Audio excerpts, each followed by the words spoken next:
ನಮಸ್ಕಾರ. ನನ್ನ ಚಾನಲ್ಗೆ ಎಲ್ರಿಗೂ ಸ್ವಾಗತ.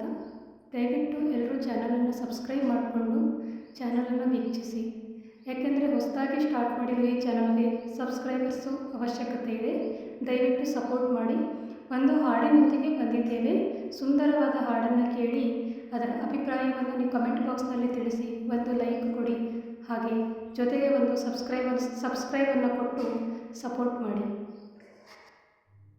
ಭಕ್ತಿ ಎಂಬ ಪೃಥ್ವಿಯ ಮೇಲೆ ಗುರುವೆಂಬ ಬೀಜವಂಕುರಿಸಿ, ಭಕ್ತಿ ಎಂಬ ಪೃಥ್ವಿಯ ಮೇಲೆ ಗುರುವೆಂಬ ಬೀಜವಂಕುರಿಸಿ, ಲಿಂಗವೆಂಬ ಎಲೆ ಆಯಿತು, ಲಿಂಗವೆಂಬ ಎಲೆ ಆಯಿತು, ಲಿಂಗವೆಂಬ ಎಲೆ ಆಯಿತು, ಲಿಂಗವೆಂಬ ಎಲೆ ಆಯಿತು, ಲಿಂಗವೆಂಬ ಎಲೆಯ ಮೇಲೆ ವಿಚಾರವೆಂಬ ಹೂವಾಯಿತು, ಲಿಂಗವೆಂಬ ಎಲೆಯ ಮೇಲೆ ವಿಚಾರವೆಂಬ ಹೂವಾಯಿತು, ಆಚಾರವೆಂಬ ಕಾಯಾಯಿತು, ಆಚಾರವೆಂಬ ಕಾಯಾಯಿತು, ನಿಷ್ಪತ್ತಿ ಎಂಬ ಹಣ್ಣಾಯಿತು, ನಿಷ್ಪತ್ತಿ ಎಂಬ ಹಣ್ಣಾಯಿತು.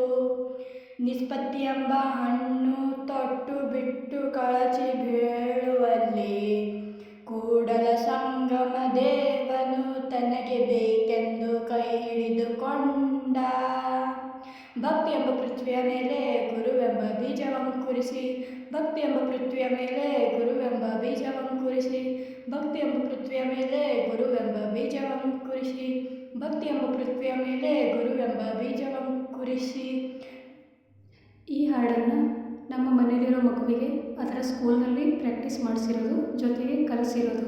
ಈ ಹಾಡನ್ನು ಮಕ್ಕಳಿಗೆ ತುಂಬ ಅವಶ್ಯಕವಿದೆ. ಯಾಕೆಂತಂದರೆ ದೇಶ, ಸಂಸ್ಕೃತಿ, ನಾಡು, ನುಡಿ ಮಕ್ಕಳಿಗೆ ತಿಳಿಬೇಕು.